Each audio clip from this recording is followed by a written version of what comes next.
സീക്വൻസിലെ സമാന്തര ശ്രേണിയിലെ ഒരു ചോദ്യം വർഷങ്ങൾ ചോദിച്ചത് ബീജഗണിത രൂപം algebraic expression 3n+2 algebraic expression നമ്മൾ എഴുതുന്നത് ബീജഗണിത രൂപം എഴുതുന്നത് xn is equal to 3n plus 2 3n plus 2 എന്നാണ്.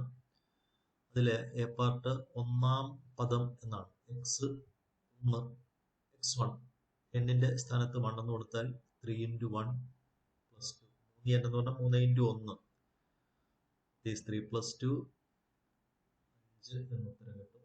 ഇനി അതിന്റെ ബി പാർട്ട് പത്താം പദം കാണാൻ n-ന് 10 കൊടുത്താൽ മതി. അപ്പോൾ x 10 സമം 3 into 10 plus 2 അപ്പോൾ 32 എന്ന് കിട്ടും. അടുത്ത ചോദ്യം നോക്കാം. ഒരു സമാന്തര ശ്രേണി തന്നിട്ടുണ്ട് 13, 23, 33 ആണ്. അപ്പൊ ഇതിന്റെ പൊതുവ്യത്യാസം കോമൺ ഡിഫറൻസ് എന്ന് പറയുന്നത് 23 നിന്നും 13 കുറച്ചാൽ മതി. 10 വെച്ചാണ് കൂടുന്നതെന്ന് നമുക്ക് മനസ്സിലാക്കാൻ സാധിക്കും. പൊതുവ്യത്യാസം 10 ആണ്. അടുത്തത് what is the first 3-digit term of the sequence. ഈ ശ്രേണിയിലെ ആദ്യത്തെ 3 അക്ക സംഖ്യ ഏതെന്നാണ് ചോദ്യം. അപ്പോ ഇതില് ശ്രേണിയുടെ പ്രത്യേകത ഒന്നാം പദം എന്ന് പറയുന്നത് ഇതിന്റെ 3 അക്ക സംഖ്യ തുടങ്ങുന്നത് 100-ൽ നിന്നാണ്. അപ്പോൾ ഇവിടുത്തെ പദങ്ങളുടെ പ്രത്യേകത 13 ഒന്നാമത്തെ പദം എന്ന് പറയുന്നത് വ്യത്യാസം ഇൻറ്റു 1 പ്ലസ് 3 ആണ്. രണ്ടാം പദം എന്ന് പറയുന്നത് വ്യത്യാസം ഇൻറ്റു 2 പ്ലസ് 3 ആണ്. അപ്പോൾ 100-ന് ശേഷം വരുന്നത് 100-ന് ശേഷം വരുന്നത് സംഖ്യ കാണാൻ 100-ഓ അല്ലെങ്കിൽ 100-ന് ശേഷമോ വരുന്ന സംഖ്യയാണ്. അപ്പൊ ഇതില് പൊതു വ്യത്യാസം 10 ആയതുകൊണ്ട് നമുക്ക് ഇതിന്റെ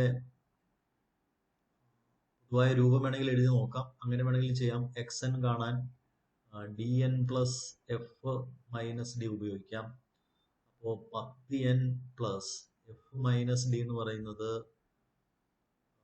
എഫ് എന്ന് പറയുന്നത് 13-ഉം ഡി എന്ന് പറയുന്നത് 10-ഉമാണ്. ഫസ്റ്റ് ഒന്നാം പദം 13-ആണ്, 10-ആണ്. അപ്പൊ ഇത് 10n പ്ലസ് 3 അപ്പോൾ ഇത് 100 വരാനായിട്ട് 100 വരുന്ന സംഖ്യ അല്ലെങ്കിൽ 100-ന് ശേഷം വരുന്ന സംഖ്യ n-ന് 10 കൊടുത്താൽ മതി. x 10 എന്ന് പറയുന്നത് 10 into 10 പ്ലസ് 3 ആണ്. 100 പ്ലസ് 3 വരും 103 എന്നാണ് ഉത്തരം ലഭിക്കുക. അടുത്തൊരു ചോദ്യം നോക്കുക. ആദ്യത്തെ 5 പദങ്ങളുടെ തുക 45 ആയാൽ ഇതുപോലത്തെ ചോദ്യം നമ്മുടെ പാഠപുസ്തകത്തിലുള്ളതാണ്. Sum of the first 5 terms of an arithmetic sequence is 45. What is the third term? അപ്പോൾ ആദ്യത്തത് എ പാർട്ടില് ഒന്നാം പദം പ്ലസ് രണ്ടാം പദം മൂന്നാം പദം നാലാം പദം അഞ്ചാം പദം കൂട്ടിയാൽ 45 ആണ്. അപ്പോൾ നടുക്ക് കിട്ടുന്നത് കാണാൻ നമുക്കറിയാം. നടുക്ക് കിട്ടുന്നത് ഇതിന്റെ 5-ലൊരു ഭാഗമാണ്. അപ്പോൾ മൂന്നാം പദം എന്ന് പറയുന്നത് 45/5 ആണ്.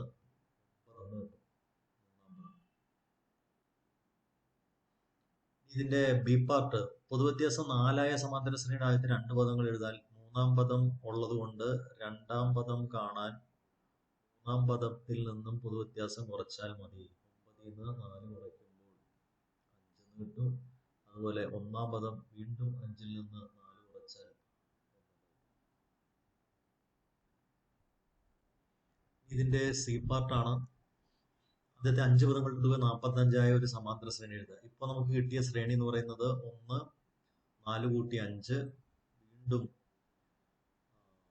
1 5 വീണ്ടും 1 4 കൂട്ടിയാൽ 5 വീണ്ടും 4 കൂട്ടിയാൽ 9 4 13 17. ഈ സമാന്തര ശ്രേണിയിൽ തുക നോക്കുമ്പോൾ 1 17 18ആണ്, 5 13 18ആണ്, 2 18 പിന്നെ 9 36 9 45. അങ്ങനെ ഇതുപോലത്തെ ചോദ്യങ്ങൾ ചെയ്യാനായിട്ട് സാധിക്കും. അപ്പൊ നടുക്കത്തെ പദം എന്ന് പറയുന്നത് 5-ലൊരു ഭാഗം. 5 പദങ്ങളാണെങ്കിൽ നടുക്കത്തെ പദം എന്ന് പറയുന്നത് 5-ലൊരു ഭാഗമാണ്. അങ്ങനെ മൂന്നാം പദം കിട്ടും. പൊതുവ്യത്യാസം കുറച്ചു കഴിഞ്ഞാൽ ഒന്നാം പദവും രണ്ടാം പദവും ഒക്കെ നമുക്ക് ഇതിൽ നിന്ന് ലഭിക്കുന്നതാണ്. അടുത്തൊരു ചോദ്യം നോക്കുക. ഒന്നിനേക്കാൾ വലുതായ ഒറ്റ സംഖ്യകളുടെ ശ്രേണി എഴുതാൻ ആവശ്യപ്പെട്ടിരിക്കുകയാണ്. Write the sequence of odd numbers greater than 1. അപ്പോൾ അത് നമുക്കറിയാം, 1 കഴിഞ്ഞാൽ 3, 5, 7 എക്സെട്ര ആണ്. ഇതിലെ ഫസ്റ്റ് ടേം ഒന്നാം പദം 3 ആണ്. കൂടി വരുന്ന സംഖ്യ എത്ര വെച്ചാണ് കൂടുന്നത് വെച്ചാൽ 2 വീതമാണ് കൂടുന്നത്. കോമൺ ഡിഫറൻസ് 2 ആണ്. വ്യത്യാസം 2 ആണ്. ഇനി അതിന്റെ ബി പാർട്ടിൽ ചോദിച്ചിരിക്കുന്നത് ഓൾജിബ്രൈക് എക്സ്പ്രഷൻ ബീജഗണിത രൂപം എഴുതാനായിട്ടാണ്. xn equal to dn plus F minus D എന്നാണ്. അപ്പോൾ 2n plus 3 minus 2 2n plus 1 2n plus 1 ഇതാണ് ബീജഗണിത രൂപം. ഇനി സി പാർട്ട് എന്ന് പറയുന്നത് ഈ എഴുതിയിരിക്കുന്ന നമ്മൾ എഴുതിയ ഈ സമാന്തര ശ്രേണിയായ 3, 5, 7 6 കൊണ്ട് ഹരിക്കുകയാണ്. അപ്പൊ അതിന്റെ ബീജഗണിത രൂപം എഴുതാനായിട്ട് ആവശ്യപ്പെട്ടാൽ അത് ഇതിന്റെ 6-ലൊരു ഭാഗമാണ്. 2n പ്ലസ് 1ന്റെ 6-ലൊരു ഭാഗം ബൈ 6 എന്നോ അല്ലെങ്കിൽ 1/6 ഇൻറ്റു 2n പ്ലസ് 1 എന്നോ എഴുതാം. എല്ലാത്തിനും 6 കൊണ്ട് ഹരിക്കുകയാണ്, അങ്ങനെ എഴുതാം. ഇനി അതിന്റെ ഡി പാർട്ടിലെ ചോദ്യം ഇതിനകത്ത് എണ്ണൽ സംഖ്യകൾ ഇല്ല എന്നാണ്. എണ്ണൽ സംഖ്യകൾ ആകണമെങ്കിൽ ഈ 6 കൊണ്ട് ഹരിക്കുന്നത് കൊണ്ട് ഈ 2n പ്ലസ് 1 എന്ന് പറയുന്ന സംഖ്യ ഒന്നെങ്കിൽ 6 ആകണം, അല്ലെങ്കിൽ 12 ആകണം, അല്ലെങ്കിൽ 18 ആകണം, അങ്ങനെ വരണം. എണ്ണൽ സംഖ്യ ആകണമെങ്കിൽ 2n പ്ലസ് 1 എണ്ണൽ സംഖ്യ ഉണ്ടാകില്ല എന്ന് തെളിയിക്കാനാണ്. xn നാച്ചുറൽ നമ്പർ ആകണമെങ്കിൽ 2n പ്ലസ് 1 6, 12, 18 എക്സെട്ര ആകണം. അത് സാധ്യമല്ല, കാരണം 2n പ്ലസ് 1 എന്ന് പറയുന്നത് ഒറ്റ സംഖ്യകളുടെ ശ്രേണിയുടെ, അതായത് 3, 5, 7 എന്ന് പറയുന്ന സംഖ്യകളുടെ ശ്രേണിയാണ് 2n പ്ലസ് 1. അപ്പോൾ അതൊരിക്കലും ഏതാവില്ല, ഇങ്ങനത്തെ സംഖ്യകളാവില്ല. അപ്പോൾ നമ്മൾ എഴുതേണ്ടത് ഇങ്ങനെയാണ്. എണ്ണൽ സംഖ്യകൾ ഉണ്ടാകില്ല എന്ന് തെളിയിക്കുമ്പോൾ xn എണ്ണൽ സംഖ്യ ആകണമെങ്കിൽ എണ്ണൽ സംഖ്യ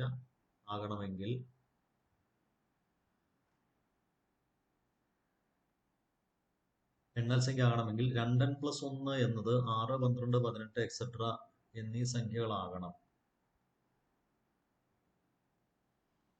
അത് സാധ്യമല്ലാത്ത കാര്യമാണ്, കാരണം അത് ഒറ്റ സംഖ്യ ആയതുകൊണ്ട് അത് ഒരിക്കലും 6, 12, 18 ആവില്ല. ഇത് സാധ്യമല്ല. എഴുതിയാൽ മതി. If 2n plus 1 is not a multiple of 6, this sequence cannot contain natural numbers. Okay. അപ്പോൾ അടുത്ത കുറച്ച് ചോദ്യങ്ങളുമായി നമുക്ക് അടുത്ത വീഡിയോയിൽ കാണാം. Thank you.